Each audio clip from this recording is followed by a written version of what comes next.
What could you be showing me in the woods right now? This is the side of our new house, man. What, like a tree house? No, like a real house. No parents, no one telling us what to do. We make the rules. Hold on, what is this kid doing here? I'm afraid to tell him to leave. I don't know what he's capable of. It's a coming-of-age film about, you know, two best friends who run away in the woods to escape their parents, and a guy who's just tagging along. He's hilarious, the kid.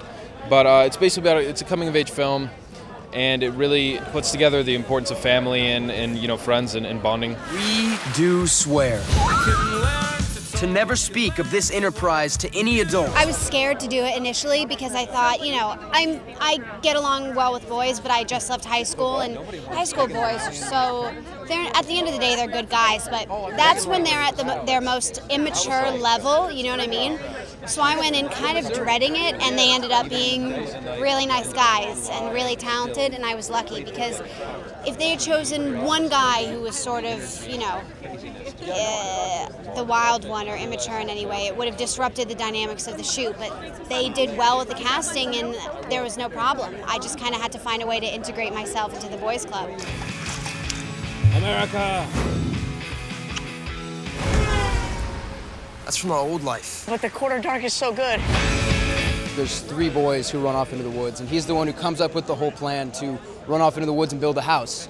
And Joe, he's kind of your everyman, you know, he's just 15-year-old. He desperately wants to be an adult, but everyone still treats him as a kid, and so he's just in that weird no man's land. The whole film was a challenge, to be honest. I mean, we had 26 days to shoot this thing, so we were on a very tight schedule. We were shooting very long hours. But besides, I mean, that's probably the one thing, would just be the hours, because we shot a lot for, you know, we're working 12-hour days every day. I think there's just a really big generational gap between the kids in Stand By Me and the kids in Goonies and the kids in our movie. You know, like, the kids in Stand By Me, that's a generation of, they grew up to be men, you know, and they were raised by men. They were raised by people who went to war. And that's certainly a part of our generation, but I feel like with video games and we're a very coddled generation, you know, and like kids don't even play outside that much anymore. And that's really sort of terrifying to me.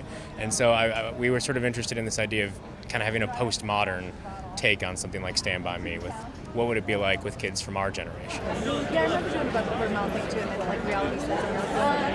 Yeah. When I read Biagio, I was like, this is incredible. And just as a whole, you don't laugh out loud a lot reading scripts, but this was a special one. And I think just believing in everybody, you know, I saw Jordan short after I got attached to the project, and I thought it was fantastic. And he did a great job with this film, and he very much surprised me when we saw it at Sundance. To be our own men, to boil our own water, and kill our own food. I'm surprised you found a live chicken in these woods. Yep.